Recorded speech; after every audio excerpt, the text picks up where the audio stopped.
Watchers in the Fourth Dimension. There's a brain with a purpose behind it all. Death, you see, has its own particular posture and appearance. Don't move, any of you. Everything is dead.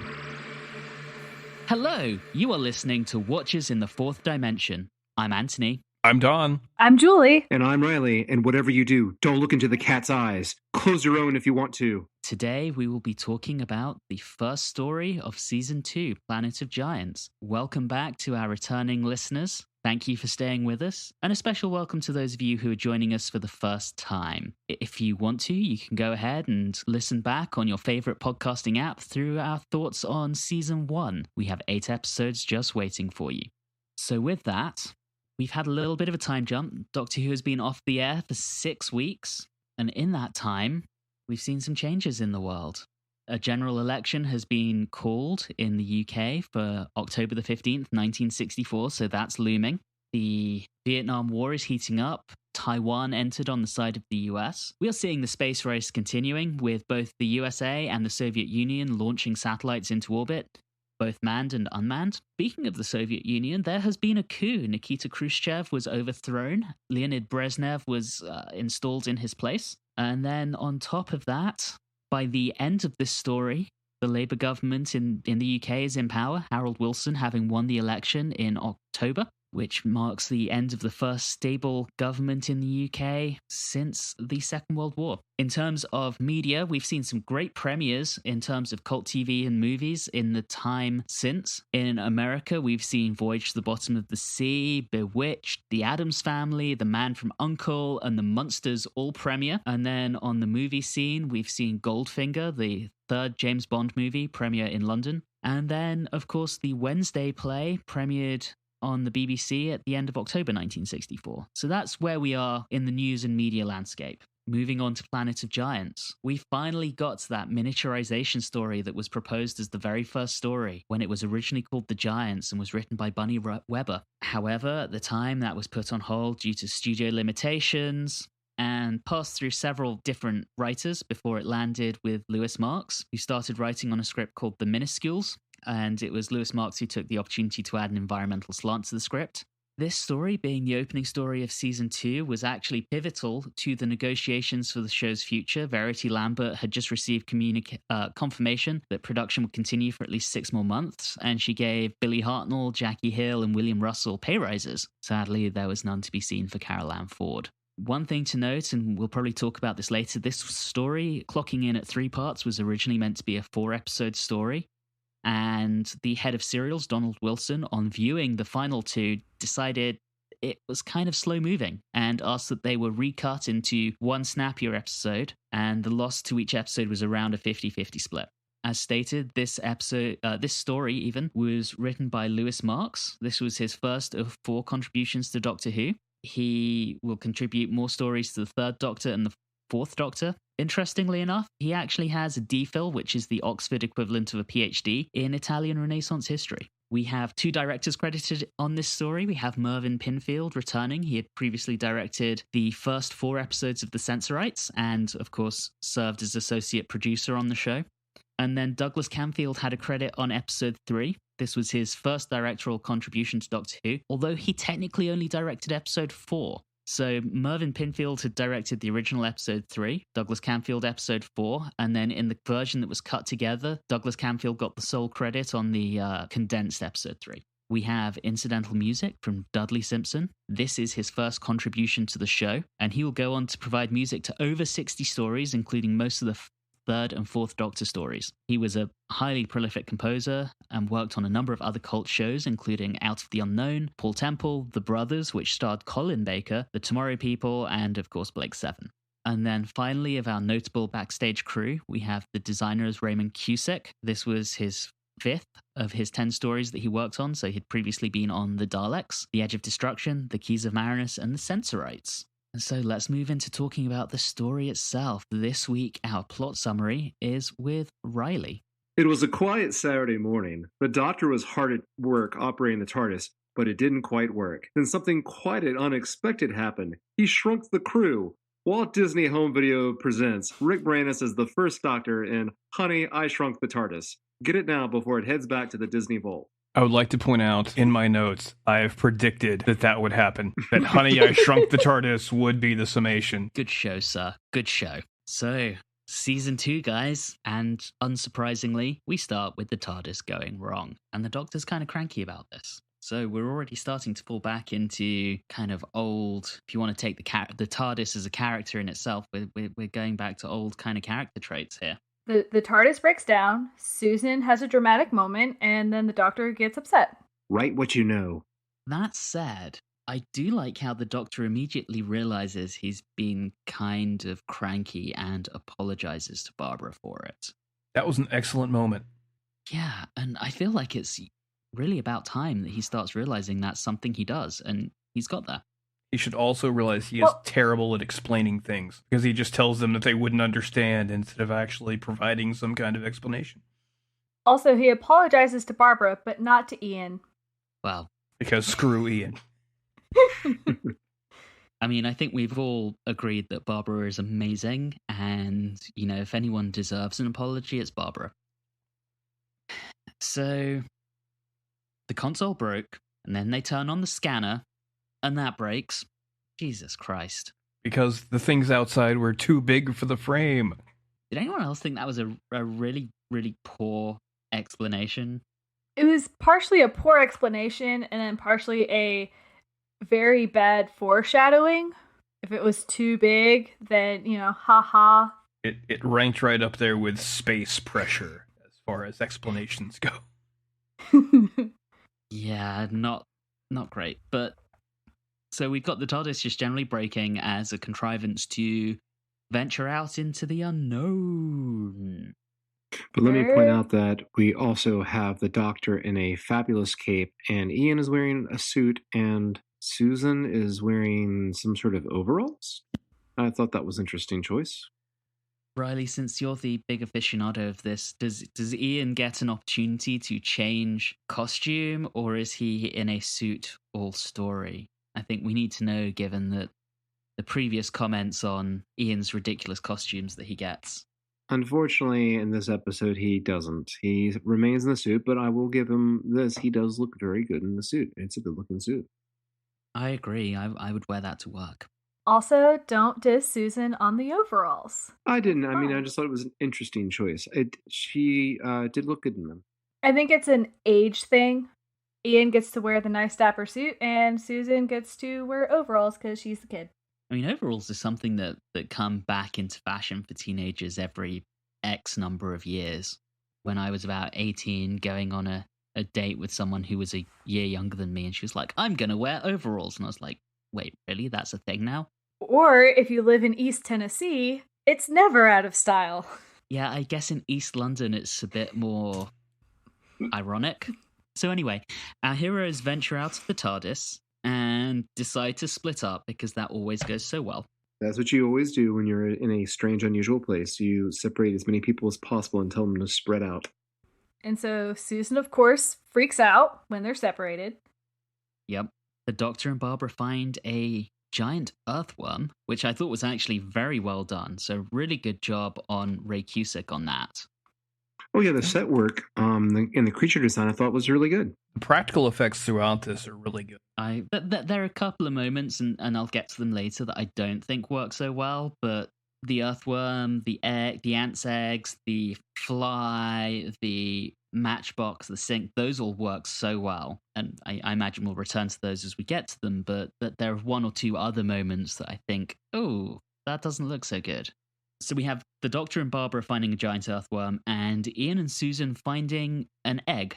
And I don't know about you guys, but this is one of my absolute favorite scenes, because they find the egg, comment on it, and then Susan notices a huge pile of more eggs that somehow she managed to not notice before, even though they are right there in plain sight. There's several moments in this serial where there's very bizarre, like, miscommunications or withholdings between the characters that don't really make much sense, and that's one of them. See, what got me was I was expecting a title drop from Ian right there. He's almost looking into the camera, and it's like he's just about to say, "We're on a planet of giants," and then he doesn't. No, for some reason he believes that he's really working hard on this art exhibit theory. Yeah. Which he holds like what? on for an embarrassing long period of time. I actually thought that was a fairly sound idea. If they'd found the ant and the eggs later, maybe, but when that's the first thing you see, that doesn't scream art exhibit to me. Oh, you never know. They might be realistic. As I'll go on a different route, I really wanted a Jurassic Park moment. Come across a giant pile of eggs, start talking about what the eggs are. Oh, you wanted them to hatch? Oh, yeah. I wanted them to hatch and, like, go kind of scientific on it. It's like he was holding on to that other theory while I'm like, why aren't you the scientist who is talking about what kind of egg this is? He's a science teacher. He's not a very good scientist. I thought the cross-cutting conversation between the doctor and Barbara and Susan and Ian, where they were, discovering what was going on and the reveal of the yard, I thought that was very well done. So I really love with that how Ian was like, yeah, I guess this is some kind of exhibition. And the doctor was like, nope, we've all shrunk. We're on Planet of Giants. And then Ian's like, yeah, this might be the World's Fair, which at the time was a topical thing. It had only just finished in New York and actually wrapped up while this story was being made. So, and then Susan's like, no, we're all about the size of an inch. Basically, everyone on screen is saying, Ian, you're wrong. The doctor and Susan really figured it out. Obviously, the doctor told Barbara, and she believes him. But again, the two quote-unquote aliens, Time Lords as we now know them, are the ones who figure it out. Yeah. In general, I think Mervyn Pinfield's directing isn't fantastic, but we do then get that shot that pans out from the TARDIS. It zooms out and we see that in scale with the house. And I loved that shot. I thought that was really fantastic. Yeah, I agree with you. The effects of what's big and what's small was really well done. I agree with you on that. Some other things, I think some of the dialogue, especially once we get to the scientists. Oh boy.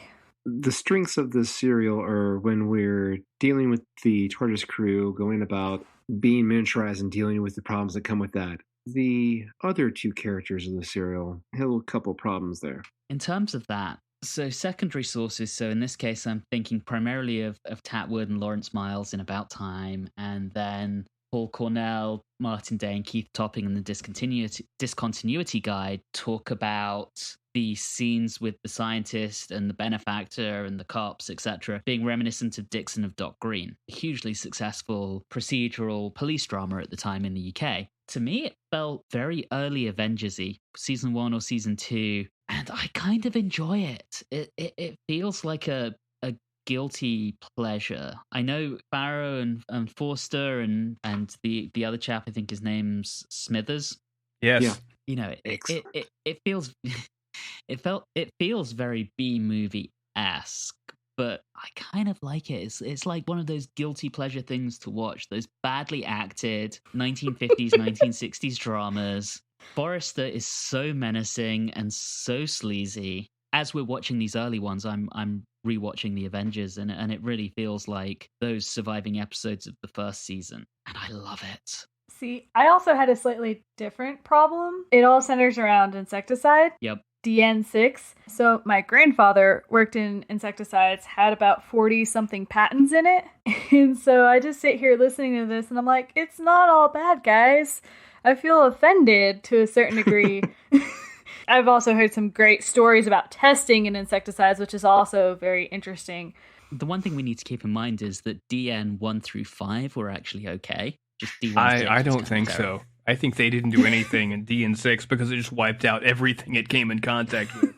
Which apparently only this sweaty man noticed, and Smithers, the scientist allegedly in charge of this progress, didn't pick up on this until the 3rd episode of this. Talking about Forrester and Farrow and Smithers, one narrative thing I found myself really enjoying on this that I thought was kind of unique to this point in Doctor Who was, as the audience, we're seeing what's going on in, one for a better term, the macro world, which the Doctor and Ian, Barbara and Susan are not privy to. So we get far more of the plot than they do. So they're figuring it out. We know exactly what's going on. I just thought that was a really cool plot device. I agree. I also like that they didn't do the cheesy thing that happens in most miniaturization stories, and that they were never discovered. Yeah. And have people try to capture them and all that kind of stuff. I just like the way these two separate plots kind of work together. To kind of recap on the secondary plot in the macro world. So we have Pharaoh, who's a government scientist who's been dispatched to investigate this insecticide, the N6. And he goes to talk to Forrester, who's effectively the business benefactor behind it. Forrester kind of menaces him and says, hey, you don't want to look into this too much. And then Pharaoh says, well, no, I've got my duty and I'm going to send a report that says we're not going to use this because it's going to kill everything. And so Forrester kills him. And that kind of drives the plot for the next 2 episodes. Ian eventually comes across Pharaoh's body. And I know I already talked about effects that I didn't think were too convincing, and this is one of them. Anything with the rear projection doesn't really convince. The practical stuff where they built the sets, those are great. But this and the test tubes and maybe the cat at points just doesn't quite work. Yeah, agreed. Speaking of the cat, I love how that is a threat. I feel like cats in particular are always used in miniaturization stories as threats. And I think it's because they're known for, hunting small things, while, dogs as household pets don't really do that. This is something that, Sandifer talks about a lot. And she talks about how effectively they're taking the banal objects of everyday life and making them threatening. And that's something that, as we get into later Doctor Who, and particularly, New Who, that's something Stephen Moffat's a big believer in. And I think this is the first time we're really seeing that. Objects like cats, earthworms, etc. being threatening. I love that. Did anyone else find it somewhat ridiculous that when Ian walks, through the rear projection special effect, when Ian walks up to the dead body, he holds up his handkerchief to his mouth, to the mouth of the body to to see if it's check breathing. To see if it was breathing still, as if he wouldn't be able to feel the force of it on his own body at that size. I didn't notice that, but I love that. Also, point out that the gun is so small. It is like a little baby gun. Is that the American in me? We should go with internet meme vocabulary and actually say it's small. Oh, okay. All right. Yeah, it's a small gun. And another point is the music. There was a very strange, kind of like silly, playful music cue when they revealed the dead body. I thought it was like, is this supposed to be done like tongue-in-cheek, or there's supposed to be some humor there that I'm missing or something? I don't know, because I feel like any part of the story that involved like the scientist and the agent and Smithers, Forrester, that seemed to be played very straight and like just dramatic and simple, not very playful, while the idea of like, hey, we've got to lift a phone receiver off of a phone is done more playfully, or we had to climb out of a drain of a sink. Overall, I wasn't as impressed with the music as I have been in other serials. So I really enjoyed Reign of Terror's music. I thought, having themes for different characters and things like that was great. But for some reason, I thought they missed the mark a few times during some of the scenes, and that was one of them. Yeah, I don't disagree with you. I think this was very, very early in Dudley Simpson's career, and I will be very curious to know what you think, Julie, particularly you being a musician, as we see him progress, particularly once we start getting into the 70s. Again, composers grow and all of that, and sometimes there's just, I don't particularly like this style, so it could be that as well. But yeah, it would be interesting. Honestly, in season 1, I think, at the time they wouldn't have known it, but we were spoiled with people who would eventually go on to become award winners. And that's not Dudley Simpson. He's, your solid contributor, but he's nothing special. I kind of wish we could get something special every week. So the cat looks menacing. That closing shot of just the very big close-up of the cat's face, if I were an inch tall, I'd be terrified as well. But then as it opens up into the second episode, he's like, oh my gosh, don't move. Like, don't try to, like, antagonize it or anything. I'm like, the cat doesn't care if you move or not. The cat's going to be a dick. So Cat's gonna the be a cat cat. just, yeah, the cat's going to be a cat. So the cat was just like, I don't care. And then moves on, which is actual cat behavior. So I actually really enjoyed it. I was like, the cat's not going to care about this. The cat is just going to walk off and go lay in the sun. I thought the cat was played very well. Yeah, I mean, I think that's one thing that general sci-fi TV shows have taken away from B movies at this point, is finding ways to make the everyday objects, and I hate to call a living thing an object, but I can't think of a better term right now, kind of scary, like cats and so on. That was really popular in the late 70s. There was a lot of American films that tried to play upon the idea of like regular animals. That wouldn't be a problem if you were, if they were the size they were supposed to be. Like I think of one was called Food of the Gods. The other one was called, which is hilarious, but not worth the watch because it's really very boring, but the special effects are a lot of fun. Night of the Lepus, where they get overrun by a group of giant bunny rabbits. It's quite fun. And, it's something I think we're going to come back to in Doctor Who. So the one that people often refer to as the one with the maggots, otherwise known as the Green Death in the Third Doctor's era. The kind of giant menacing creature aspect. Before we move on to episode 2, one thing I thought was particularly poignant was Barbara has a line about how isn't it wrong to kill bees and earthworms? And we talk now about the bees disappearing, and that's obviously something that comes up again in series 4 of New Who. And yeah, I mean, ecological collapse is a real concern. I believe this is before the book Silent Spring came out. No, it was after. It's after. Okay. Silent Spring was a huge influence on this. I noticed that. I read that book for a environmental law class, and I felt elements of it in here. Incidentally, if anyone else is wondering other potential influences, we're thinking Gulliver's Travels, the 1950s B movie The Incredible Shrinking Man, and then those kind of crime procedural dramas of the late 50s, early 60s, Dixon, Doc Green, The Avengers, etc. But yeah, Silent Spring is very much an influence here. And then following on from Barbara's comments, we come to the cliffhanger with the cat, which brings us into episode 2, Dangerous Journey. Did anyone else think that the cat was absolutely adorable? Of course. Yes. Clearly a she, because even in black and white, you can tell it's a calico. Oh my gosh, I just wanted to pick it up and love on it. Kitty. Yes. And feed it miniaturized Ians. Question. Rude. Do miniaturized Ians leave a trail that has a similar effect to catnip? No, but when you feed it to the cat, they refuse to believe it's happening. Ian should be very happy that he is not dressed ridiculously like he usually is in the first season, because that would have attracted the cat, and he would have been, swatted several times. Oh, if he was wearing the outfit that he was wearing during the Aztecs, absolutely. So even though the cat just decides to, be a cat and be like, screw you guys, I'm leaving, the story continues to just make everyday things scary. So we get footsteps, and they sound ominous and huge and genuinely like there's something to be worried about. And I just love that. So these scientists are talking and everything, and it never seemed like any of our TARDIS crew heard them. And it took me a little while because they never outright said at the beginning in the first episode or two why we wouldn't be able to understand the voices.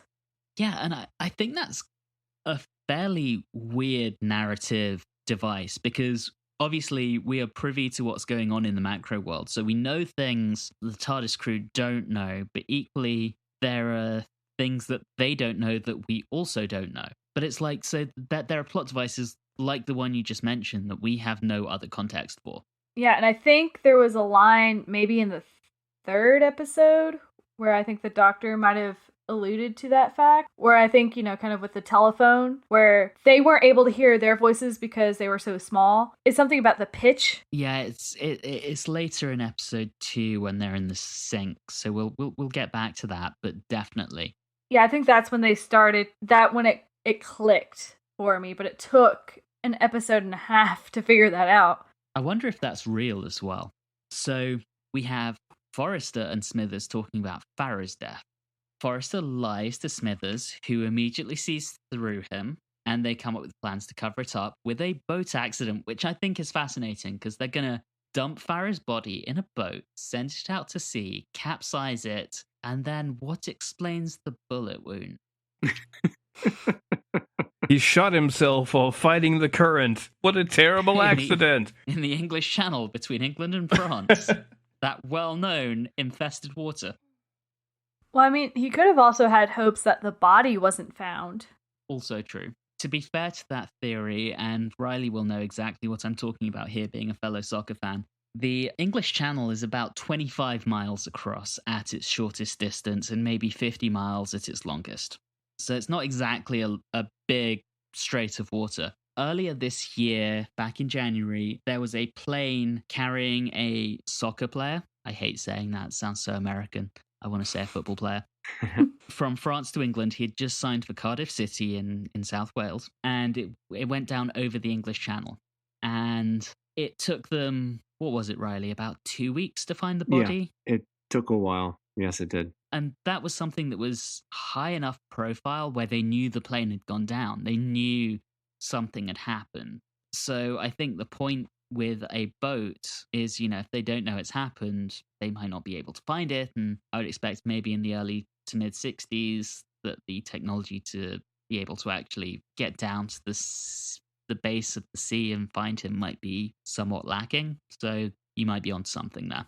So it's at this point that we get, again, a separation of our foursome. I do like the contrivances for that. So in the first episode, we had Ian stowing away in the matchbox and some spectacular acting around that. And now we get Ian and Barbara in the briefcase. I find it ridiculous that, okay, so I'm sitting here. What am I going to do? I'm going to hide in this thing that the person is most likely to pick up. I find it very odd that they chose to hide in these things that are easily movable. Well, it's a common trope with miniaturization stories because it's the only way of getting our miniature characters from one place to another quickly. Either that or they have to get a lot of exercise. Also, who leaves a matchbook out on the lawn? That just seems really strange to me. Well, he was going to be smoking outside, so on the ground was his briefcase, his matches, and then he sits in a chair and starts reading the newspaper, and he's probably going to have a smoke. Okay. I pay attention. So, Ian and Barbara have made it inside thanks to the contrivance of the briefcase, and the doctor wants to climb up the drain pipe, which, bluntly, I had a really bad feeling about. But actually, as I was watching that, I was kind of like, he's kind of concerned about Ian, which is not something we could say a season ago.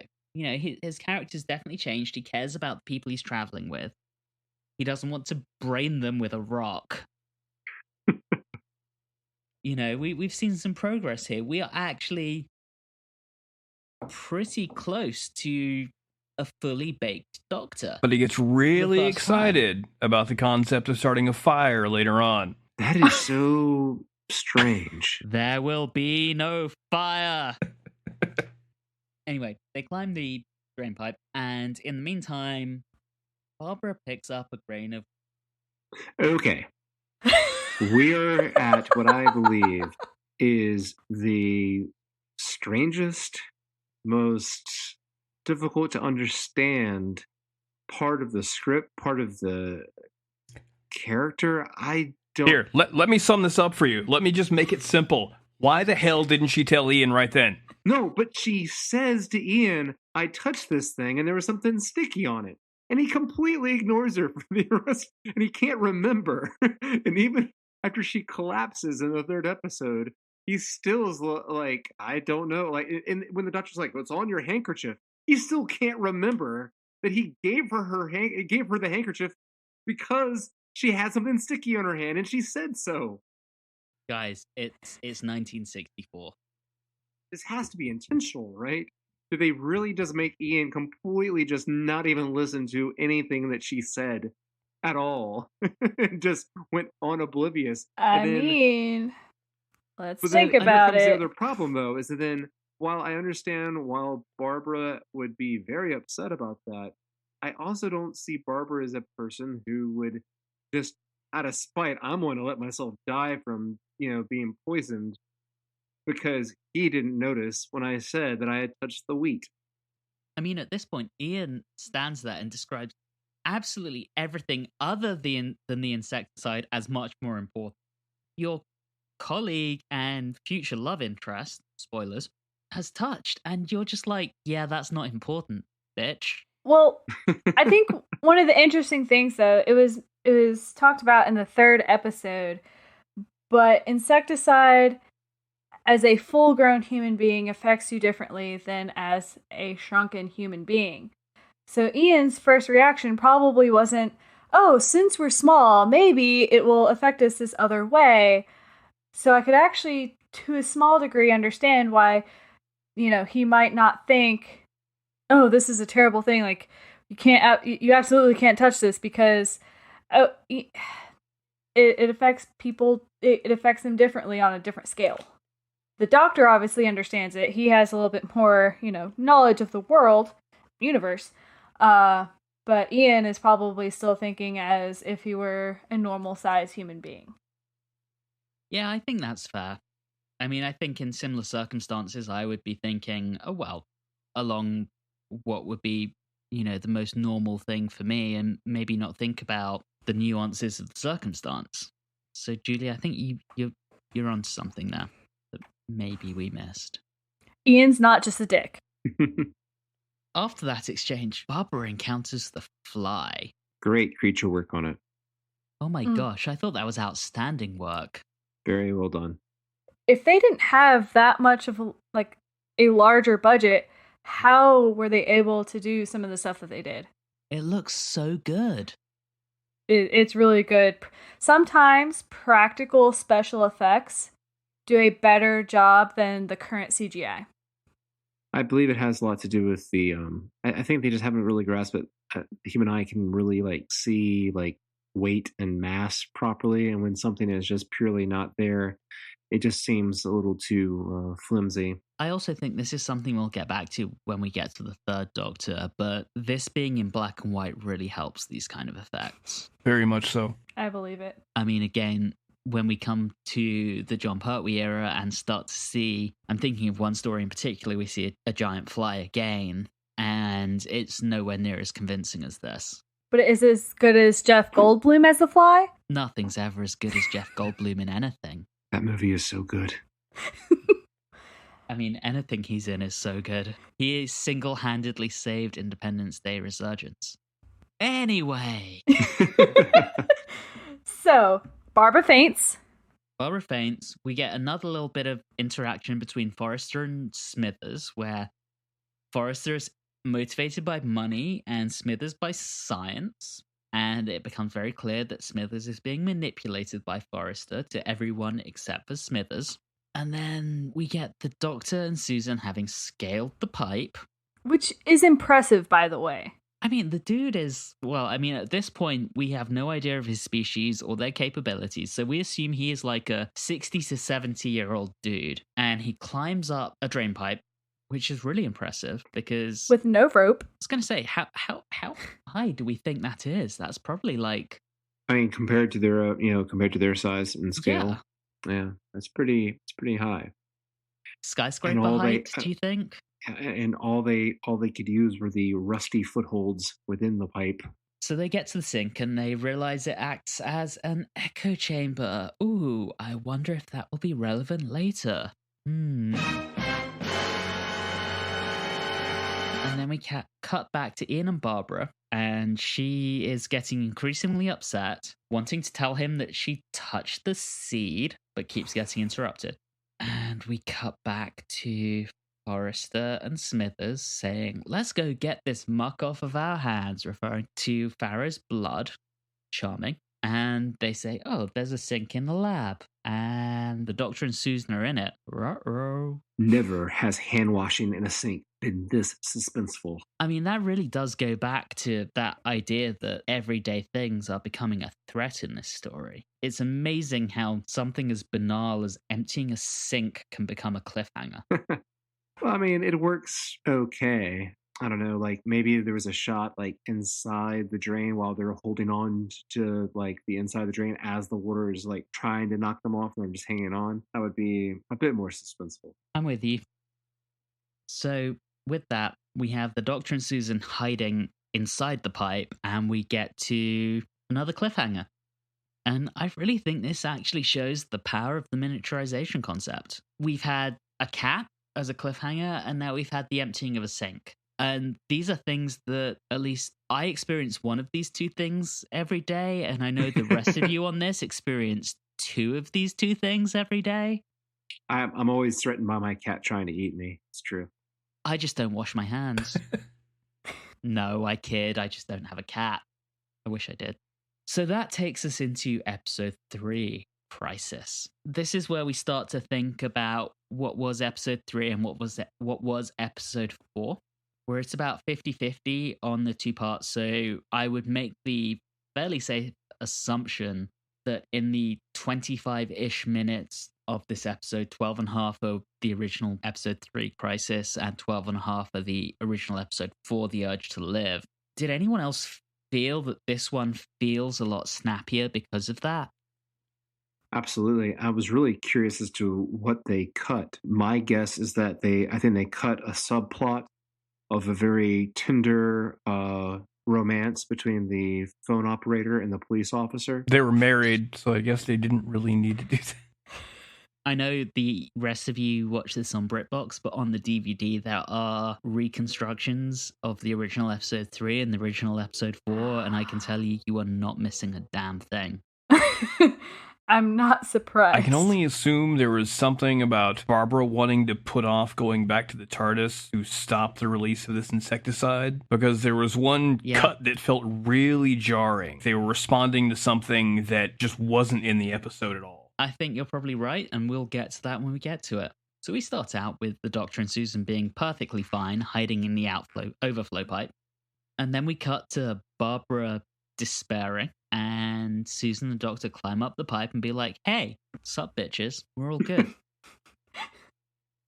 And so the rest of the story carries on from there. We get the operator realizing that Forrester is not Forrester. Can we talk about how amazing that operator is? Can we talk about the high-tech spy tool he used to disguise his voice? A handkerchief.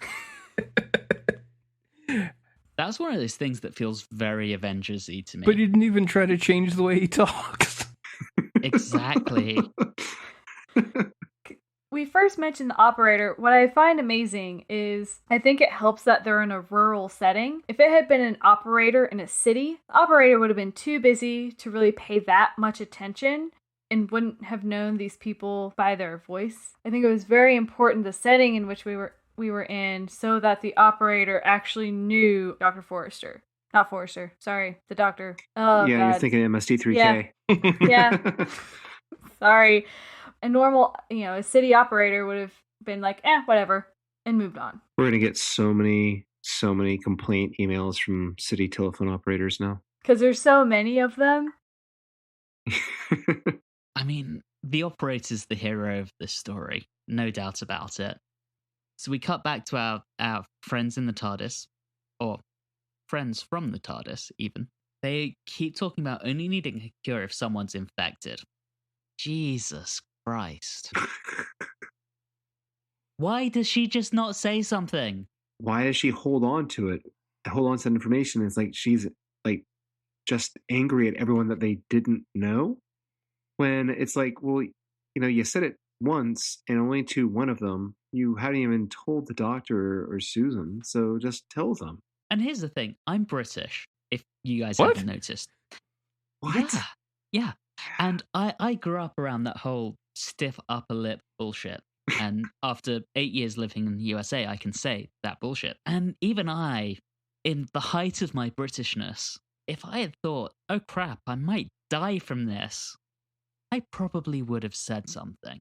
I think it would have been better just to insult them by dying and then letting them realize that it was their own inability to be thoughtful or notice something that, and just make them feel terrible. A very passive-aggressive move is probably the better route there. I will keep this in mind, just to show everyone next time. I think part of it was, she had mentioned it earlier, Ian didn't seem to really say much of anything, so she immediately wipes her hands, probably other than like, gross, I touched it. Didn't think too much of it, was feeling a little woozy, didn't really put two and two together. And then once she realized, she was like, well, too far gone now. Let's just see what happens. Maybe she was thinking that she didn't want to appear scared. Maybe that's it.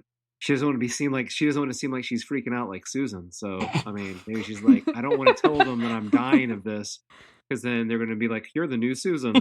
I mean, I think that is very much the stiff upper lip reaction. How many accidental poisonings occur in England due to people not willing to admit that they've accidentally ingested or touched poison? I mean, I've been poisoned at least 3 times because of that. It's listed as natural causes, death due to stiff upper lip. All right, so finally figure out that Barbara is sick. Awesome. Doctor says why. Great. They find out how to fix it. All she needs to do is get bigger. Fantastic. One thing I do love is when they all suss out that Barbara is sick. She reminds me so much of all of my grandparents who would have been in their mid to late 30s at this time. So maybe a little bit older than Barbara. But they all say, well, mustn't grumble, which is very similar to Barbara's, well, mustn't make a fuss. Oh my God, people. You don't feel good, say something. Anyway. Okay, so we figure out that she needs to get bigger. Are we getting close to the doctor becoming an arsonist? Oh, we are. Oh, yeah. Both him and Ian were really into that plan. A little too into that plan. I think everything that happens between Barbara initially identifying herself as sick and the doctor deciding to set fire to shit is relatively irrelevant. To sum up, it's very much like, all right, we need to get Barbara back to her bigger self. No, I don't want to get back to being bigger until we fix shit. So let's figure stuff out. In the meantime, the operator figures it all out and calls the police.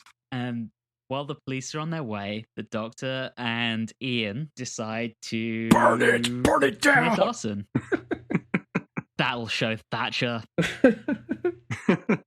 Can we discuss the playful ribbing or back and forth between Ian and the doctor, as the doctor is trying to instruct Ian how to exactly light an oversized match, while Ian is then like, well, why don't you come over here and try to carry this thing's gigantic. Before, when they would have done something like that, I feel like they would have like kind of gotten a little bit more like feisty with each other, but it seemed like because they were so excited about lighting a fire and blowing things up that they were kind of more of a playful mood about that. Yeah, I really loved that scene, actually. I do and I don't. Because poor Susan in the background is just like, she looks like she's struggling a lot. Well, yeah, I mean, she's got to like hold on to that matchstick. They did exactly what they needed to do for that shot to show the match lighting the gas. Little insert shot right there, yeah. Yeah, exactly. Sorry, we ran out of money making the big bugs. We can't make a big match for you, sorry. Yeah, okay, I wonder if it was actually the cameraman himself just like hold the camera with one hand, hold lit match with the other, have it slowly enter the frame so you don't see your hand, so that people think that it's actually being held by 2 miniaturized people. So slightly before this pays off, we have Forrester coming clean with Smithers, and Smithers stating, oh my God, DN6 is more deadly than radiation. And then the can explodes and the policeman shows up and everything is right with the world. But the can explodes. Did anyone else feel like that was a little too convenient? Yeah, and also I was expecting like something rather gruesome to happen because of it. I mean, it was right in his eyes. Well, I think the other thing too is how quickly the scientist picked up that gun. He was ready. Yeah. It was he was really ready because it was immediate, especially for a gun that small. Like, how was he able to find it? How was that even able to kill someone? Very close range. Yeah, must have been. So the can explodes, the policeman shows up, and our TARDIS crew run into TARDIS. Really quickly as well. Yep. And I mean, it's rather convenient how the seed stays its original size, and the crew go back to their normal size. So even though both objects are within the TARDIS, they rationalize as the TARDIS moves into more normal dimensions, I guess. It feels messy to me. Does it feel messy to anyone else? You think too much. Well, this is why I never sleep, so yes. I was less bothered by that than the fact that despite all that has taken place and all that they had learned about this, what has happened to them, Ian still couldn't figure out what the purpose of the Doctor bringing the large seed back to the TARDIS was. And we end with the repaired scanner and the TARDIS material. We also end with saying everyone needs to take a bath. Yeah, that was so funny to me when the way the Doctor kind of corrals them to do that. It felt like a high school PE coach or football coach saying "All right, everybody, hit the showers. Good job out there today."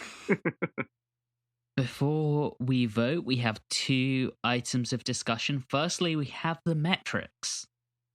So we start with the Susan freakout count. Julie. The Susan freakout count for the Planet of Giants is 4. Oh, yes. And they're all in the first episode. So I know we had originally said that we were going to just go by season, but taking our season 1 count and obviously adding this, that takes us up to 48. We're so close to 50. The Ian murder count. Ian managed to not murder anyone this week. He didn't get to murder even a large ant. But he did nearly blind a guy. That's true. But he didn't. It was actually never proven if he was blind or not.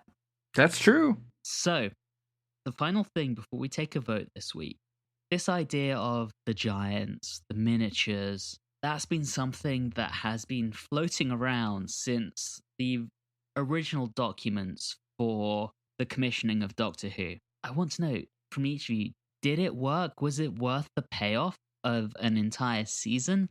Or did you just kind of think this one was a bit disappointing? Riley? I think that if this was originally meant to be the first episode, I think this would have been a great if they would have included more character development and introduction and exposition, it would have been great. As a pilot episode, shows everything that you need to do, and it gives audience, amazing, set pieces, set design, character design, creature design, special effects, everything that you need to do to tell the audience this is what we're going to be about, this is what we can show you. It works almost as well as a second season opener because it does once again show, I believe, the capability of the special effects as well as the design and the ability to put some money towards it.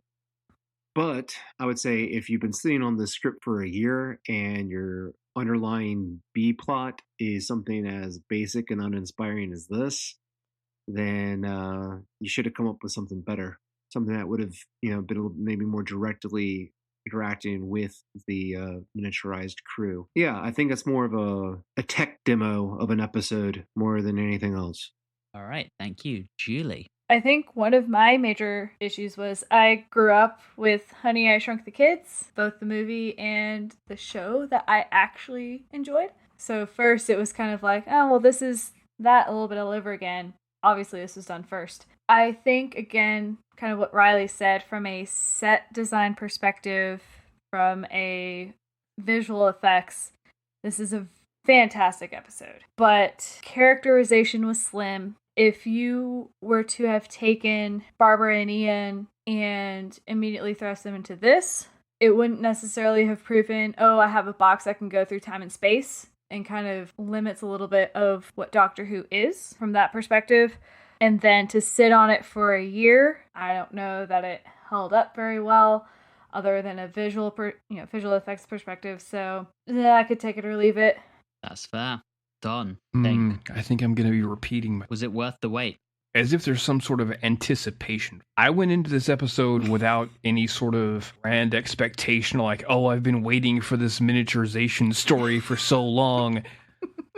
It was just an episode. I still find it rather weird that when you've invented this show where you've got a box that can take you anywhere at any time. Your first idea for a story is, what if they were really small? I don't understand that line of thinking, but hey, there it is. Was it worth the wait? I don't know. I enjoyed it. The things I didn't like were sort of on the characterization end of it, with Ian just not wanting to figure anything out, Barbara not wanting to explain that she'd come in contact with it. There were some inconsistencies. I didn't like the fact that Smithers was in charge of this thing and he didn't realize it was killing everything it touched. That seems super dumb. But is it a fun story? Yeah. I guess the question I'm asking is, if you'd kept the very first episode and then instead of 3 episodes of running around with cavemen, you'd had these 3 episodes, would it have been better? Personally, to me, yes. Julie?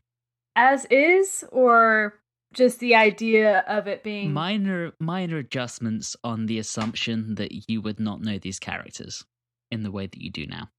It could possibly work. I didn't mind the caveman. I actually rather enjoyed it. Again, I think we disagree on period pieces, although I don't know that you would necessarily call primitive history a period piece. However, from a perspective of if I were to come in, see that first episode, and see the visuals, I would have probably been in awe of the visuals at that period of time. So I definitely would have watched more. Visually, I would have been much more enthusiastic, but the characterization, I don't think I would have enjoyed it as more because the characters didn't develop very well.